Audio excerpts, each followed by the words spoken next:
O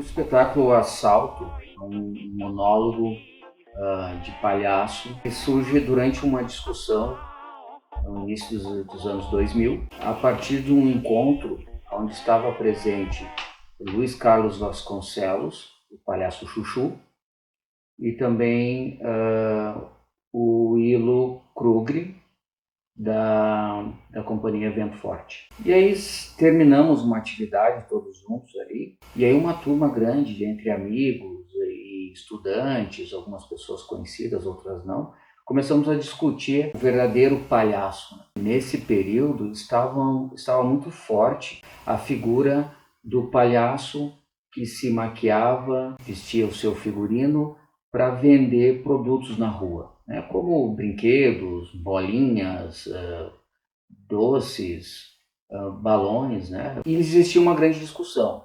Até que ponto esses palhaços realmente eram palhaços? Então essa era a discussão do momento, né? E se perdia muito. Então a referência que o público estava tendo de palhaço era essa referência. E isso me remetia ao passado sobre a questão da pantomima, né? Sobre a figura do mímico, que até hoje ainda sofre um certo preconceito, que as pessoas associam o mímico com aquele personagem que fica na rua seguindo e imitando pessoas, né? E essa é uma referência ruim, negativa. Esse não é o verdadeiro mímico. Então, veio essa discussão do verdadeiro palhaço, né? E aí surgiu a necessidade, então, de fazer uma pesquisa sobre. E aí eu propus uma reunião, nós agendamos uma data para fazer um bate-papo sobre o palhaço, né? Sobre esse palhaço mambembe, esse palhaço circense. E aí começou várias discussões, que o palhaço no circo, ele é o mágico também, ele também é o cara que vende pipoca, ele também apresenta, que o palhaço é tudo no circo, né? Ele é um malabarista. Mas será que o palhaço realmente ele tem que ter todos esses talentos para ser o palhaço? A figura do palhaço está no talento, na qualidade que o ator, o artista tem? Ou ele é algo muito mais interno? Aí eu trouxe algumas pesquisas para a roda, nós pesquisamos, e eu propus ali uma vivência de palhaço, que a regra era, né? Sem maquiagens, sem figurinos, sem nariz de palhaço, sem nada. Antes mesmo do batismo, do famoso batismo do palhaço. Baseado também na minha pesquisa da mímica corporal, de Etienne Decroux, onde entra a máscara neutra, né?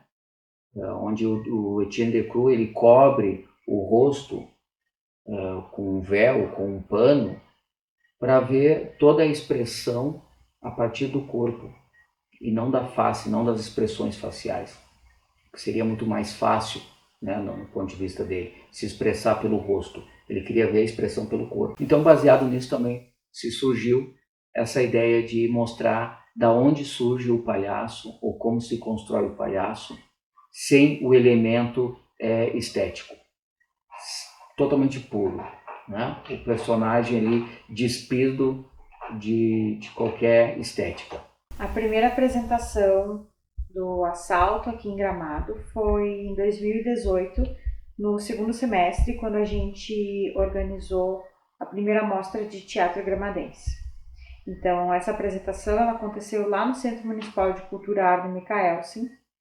E a primeiro momento, assim, quando o personagem entra em cena, a estética dele é bastante intrigante, né? Porque é um personagem que está se utilizando de roupas normais, mas que elas não combinam entre si e que elas causam uma certa estranheza na combinação que foi escolhida para compor o figurino. E aí então se propôs, naquele momento, apresentar para o público uma experiência na prática sobre algo não ensaiado, né? Nós não tínhamos um roteiro, não se tinha um texto, não se tinha uma esquete clássica do circo, do palhaço, não se tinha estética do figurino, maquiagem, nem nada. né? Mas também não era para se aparecer assim, vestido normalmente, né? Era para usar as roupas que se tinha em casa, mas um casaco que tu achava estranho, um casaco virado do avesso, era uma roupa bem mal vestida. Era isso, mas roupas comuns. Eu tinha um amigo que era segurança num supermercado, um supermercado popular, e eu conversando com ele, falei sobre esse trabalho, ela acabou me apresentando para o gerente, conversei com o gerente e ele topou a ideia de botar essa prática dentro do seu estabelecimento. Os únicos que sabiam dessa performance eram os seguranças e o gerente. O restante, o público, as pessoas do supermercado não sabiam e nem o caixa, né? Os restantes funcionários também não sabiam. A ideia, eu fiz isso, foi feito algumas vezes isso. A ideia era entrar como se fosse uma pessoa normal, mas com uma certa estranheza na vestimenta, no andar. Nós buscávamos um andar mais trôpego, né? Cada um tinha uma cadência no andar, um puxava de uma perna, o outro mancava da outra, o outro andava com a coluna mais curva, outro mais empinado, com alguns cacuetes, sem texto e sem voz. Não se trabalhava a coisa da voz. E a ideia era isso, era como se fosse fazer uma compra normal. Acontecia isso ou no corredor, ou no caixa, ou antes de pagar, ou depois de pagar. Nós pegávamos os produtos de um carrinho e botava no outro, né? Pegava do nosso carrinho, botava no carrinho do outro, pegava da prateleira e botava no carrinho das pessoas, às vezes até um pouco mais agressivo, pegava a bolsa da pessoa e trocava com a bolsa do outro, coisas desse tipo, né? Acontecia alguns desastres, quebrar uma garrafa de bebida, aí tinha que pagar, aquela coisa toda, fazer uma bagunça e tal. Em virtude disso, o gerente, no decorrer das atividades, começou a exigir algumas regrinhas, né? Que no primeiro momento não havia. O principal objetivo desta função era como dessa forma, mais agressiva, mais grotesca, conseguirmos ainda o agrado do público, né? O sorriso, a diversão, o entendimento do público como uma plateia de teatro. Porque no teatro é fácil, né? O pessoal já está lá, ele sabe que aquilo é teatro. Mas e dentro de um supermercado as pessoas não sabem que isso é um teatro. E por incrível que pareça, quase sempre deu certo. Houve um problema ou outro, mas quase sempre deu certo. A teoria ela funcionava, né? Durante o espetáculo, o personagem ele quebrava uma barreira, né, invisível de intimidade entre o público e ele. E ele começava então a retirar algumas coisas de algumas pessoas e entregar para outras, e dessas outras retirar algumas e entregar. E ele misturava os pertences da plateia. Então daqui a pouco a gente tinha assim uma criança que foi tirado um sapatinho dela e foi entregue para a bolsa de uma senhora, né? O relógio de um senhor que foi entregue para o bolso de uma menina que estava sentada na primeira fileira da plateia. E começou a se bagunçar. E isso causava ao mesmo tempo uma sensação de ansiedade nas pessoas, porque elas queriam se devolver as coisas, né? Porque a gente nunca quer provocar um caos. Então a gente pensa assim, eu quero resolver logo, né? Eu quero pegar meu relógio, eu quero devolver o sapatinho para a criança. E era visível essa ansiedade das pessoas de querer se devolver as coisas. E aí, numa das apresentações do assalto, durante a mostra de teatro gramadense, teve uma situação muito curiosa que aconteceu. Bom, o personagem, ele ia até as pessoas e ele fazia uma bagunça, né? Ele pegava alguns pertences e entregava para outras pessoas, e dessas outras pessoas ele pegava alguns e entregava para mais outras. E aí causava uma ansiedade no público, né? Para se devolverem as suas coisas antes que o espetáculo terminasse e as pessoas fossem embora. E aí o personagem ele já tinha feito antes de abrir algumas bolsas, retirar algumas coisas. Quando ele se aproximou de uma moça para pegar a bolsa dela, ele chegou a fazer menção de pegar a bolsa dela e ela entrou em desespero. Claro, né? A palavra do palhaço tem que ser a última. Então ele pegou a bolsa, e trouxe até o palco e fez menção de abrir a bolsa dela e mostrar o que havia dentro. Eu me lembro que ela se ajoelhou em frente ao palco e ela começou a suplicar. Era engraçado isso, né? Porque ela deu autoridade para o palhaço a ponto de pedir para ele, implorar para ele não abrir a bolsa. E ela suplicava ajoelhada e dizia, por favor, não abra a minha bolsa. E aí, nesse momento, óbvio, né? Todo mundo da plateia estava muito curioso para saber o que tinha naquela bolsa, que ela entrou em desespero e não queria que ninguém visse. Então, o que aconteceu? O personagem abriu a bolsa dela e ela entrando em desespero. E ele fez uma menção de que ia tirar algo da bolsa. E quando ele tirou algo da bolsa, ele tirou a arminha de brinquedo dele, né? E aí fez uma cena de, nossa, se eu tirei essa arma daqui de dentro, o que não tem nessa bolsa? Não quero saber. Fechou a bolsa e entregou de novo para ela. Pro alívio dela, não foi dito, não foi nem visto, na verdade, o que havia dentro da bolsa, né? Se contornou a situação e acabou virando uma cena improvisada, mas acabou sendo parte do espetáculo. Termina, então, essa primeira experiência e esse grupo de pessoas volta, então, a conversar. Um detalhe importante, que antes disso ter acontecido, foi sugerido que a gente fizesse um encontro que durasse pelo menos uma semana. Um local, um sítio, algum local que a gente pudesse acampar, e a proposta era que vivêssemos diariamente dentro desse espírito do palhaço. Mas a gente não conseguiu, se tentou, mas foi difícil conseguir um local, alocar um local para isso, né? Então houve uma combinação que nós íamos fazer esse experimento por conta de cada um no seu dia a dia. Dormisse como palhaço, acordasse como palhaço, comesse como palhaço, passasse o restante do dia inteiro como palhaço, né? Só que era uma coisa bem difícil. Como é que você vai numa padaria, fazer, né, no mercado, fazer suas compras como palhaço, né? Mas enfim, essa turma se propôs a fazer, e era engraçado que durante o tempo eu encontrava alguns na rua e eles me tratavam, conversavam, e se conversavam como se fossem dois palhaços, mas fazia parte do experimento, né? Muitas vezes funcionava, muitas vezes não funcionava, é uma coisa difícil ficar 24 horas de palhaço. Voltamos então a conversar sobre, né? E alguns concordavam, outros não concordavam, alguns disseram que foi uma boa experiência. Então chegamos a uma conclusão, né, de que fazer o palhaço realmente era uma coisa bem difícil, mais complexo do que se imaginava. Então, depois dessa análise coletiva, algumas pessoas seguiram, concordavam, acho que foi uma experiência bem bacana.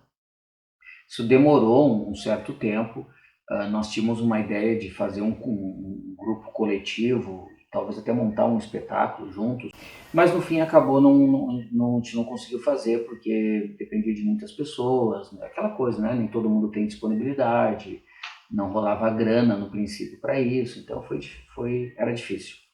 E eu acabei mais uma vez me vendo numa nova proposta fazendo isso sozinho, como monólogo.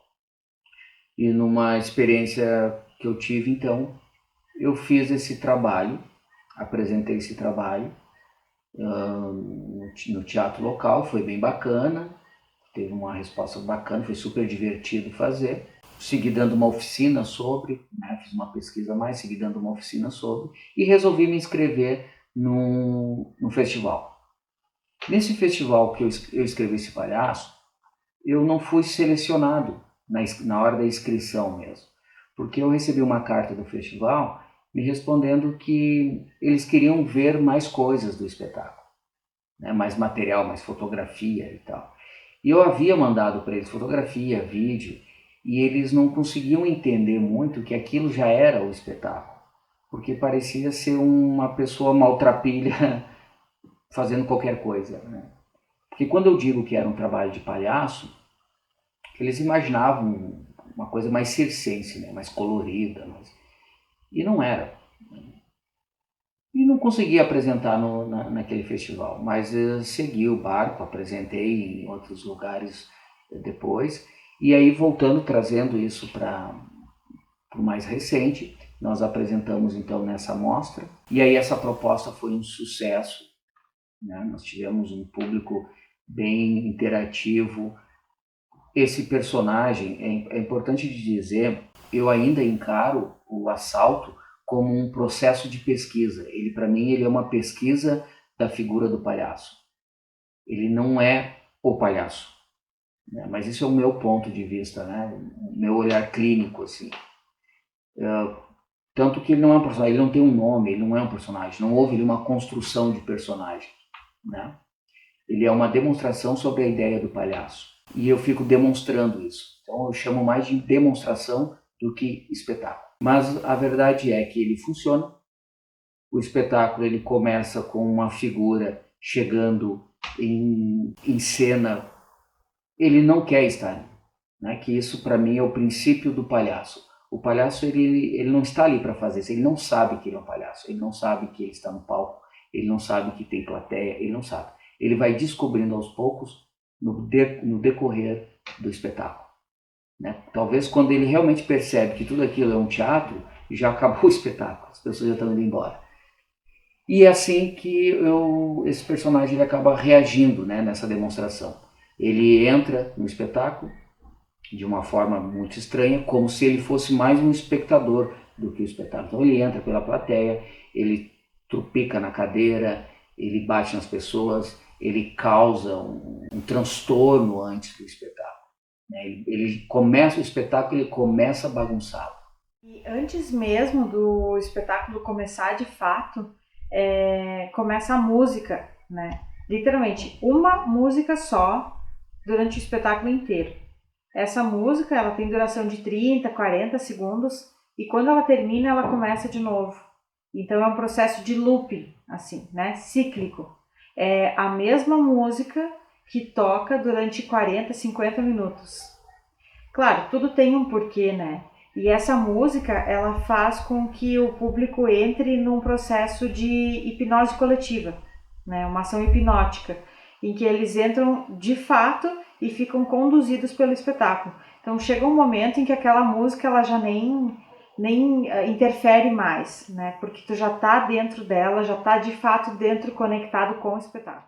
Essa música, ela é uma música clássica de palhaço, que a gente trabalhou em cima dela já naquela época, e é uma música que ela realmente tem esse sentido hipnótico, que eu diria que é uma hipnose reversa, né?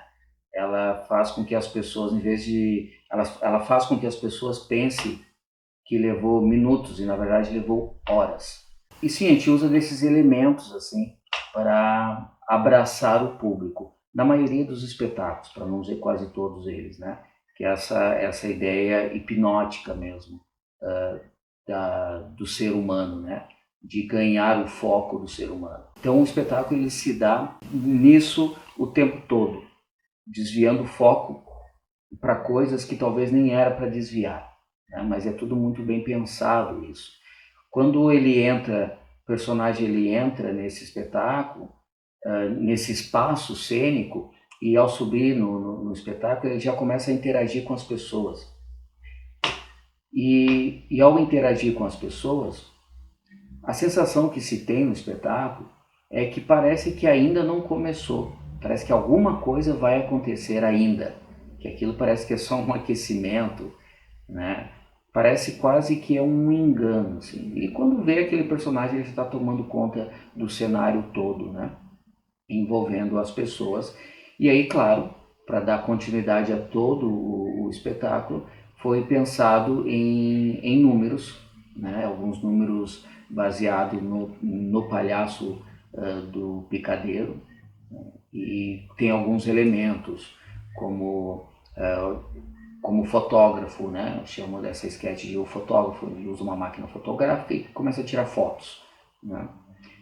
Também tem um trabalho dele com a trena, são pequenos elementos absurdos que ele tira de dentro do bolso ou da sua maletinha que ele carrega, né? Como uma trena de mestre de obra, de medir coisas, né? E essa trena ela está ali para fazer quase que nada, mas ela é extremamente importante, né? O próprio tripé da máquina fotográfica também. E sempre cada número ele tem uma certa agressividade, assim. E buscando também essa certeza que o palhaço tem de que ele tem o domínio de tudo, né? E na verdade ele não tem o domínio de nada. O palhaço, no circo, ele sempre acha que ele é o melhor malabarista. Mas ele faz isso tão torto, ele tem um péssimo equilíbrio.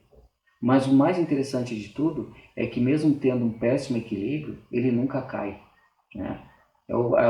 É o palhaço bêbado na corda bamba. E num desses números que o espetáculo apresenta, o personagem ele tem uma Polaroid na mão, que é aquela máquina antiga, né, de fotografar, e ele sai aleatoriamente fazendo fotos por todas as pessoas, ou em cima das pessoas, ou que estão ali na plateia. E ele distribui, né, essas fotos. Então é bem provável que muitas pessoas ainda que foram, que assistiram e que receberam uma dessas fotos ainda tenha guardado. Se alguém tem guardado e quiser nos dizer, quiser mandar uma foto, quiser compartilhar, fica à vontade.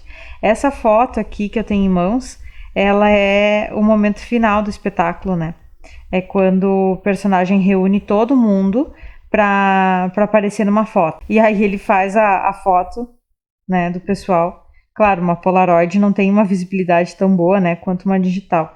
Mas essa é uma foto que a gente tem guardado, né, na nossa prateleira, na nossa estante, porque ela recorda o momento. E na verdade, quem vai entender como essa cena funciona são essas pessoas que estão aqui na foto, que sabem que estão nessa foto, porque lembram que vivenciaram esse momento do espetáculo. No final do espetáculo, que há uma grande confusão, né? Ele vai crescendo ao ponto de virar um caos, que essa sempre foi a proposta, assim, dentro daquele primeiro, né, grupo lá de pessoas que estavam discutindo, era fazer um caos mesmo. E aí a gente consegue fazer o caos com um único personagem, um monólogo, né? Amarra e pega umas fitas de isolamento, amarra as pessoas, o público fica preso, o povo fica amontoado, os objetos que se trocam, ele rouba coisas de uma pessoa e dá para outra, e dá uma confusão, porque no final você tem que devolver tudo isso de novo. Só que é um detalhe, o personagem não devolve nada, né? Que as pessoas elas vão ter que se virar fazendo isso. E essa brincadeira cênica, ela acontece com um objetivo. Termina o espetáculo, as pessoas não vão embora. Termina o espetáculo, elas começam a se trocar das coisas que foram roubadas, né, delas. Começam a trocar os pertences. E é muito engraçado, porque você vê alguém gritando, alguém aí está com o meu tênis, ele é vermelho, mais ou menos assim. O outro, minha carteira, minha bolsa. Nunca deu nenhum problema, né, que eu saiba, assim, espero nunca dar. E vira essa confusão toda. E a verdade dita é que esse fator que faz com que as pessoas se comuniquem entre si e destroquem suas roupas, seus produtos, reagrupa, né? Deixa mais humano o fazer teatral. A coisa da fotografia também. Essas fotografias, o personagem ele bate fotos e depois ele sai distribuindo essas fotos para as pessoas que não tem nada a ver com o que estão na foto. E normalmente a gente pensa isso, né? A foto que eu quero é a foto que eu estou presente, né? Que eu estou retratado ali. Você recebe uma foto que não é sua. E é uma troca, né? Inclusive as pessoas elas acabam se conhecendo pelas fotografias e se trocando depois de fotografias pelas redes sociais, né? Inclusive deve ter pessoas com alguma dessas fotos acabam se conhecendo. Então eu gosto desse lado mais humano, assim, que esse espetáculo possibilita. E por esse motivo nós não conseguimos e achamos por melhor não fazer essa montagem desse espetáculo de uma forma virtual. Ele não tem, esse é onde eu acho que de todos os espetáculos, principalmente esse, não tem como ser feito se não for de uma forma presencial. E nós realmente esperamos que isso acabe e acabe logo para assaltar mais pessoas nos palcos por aí.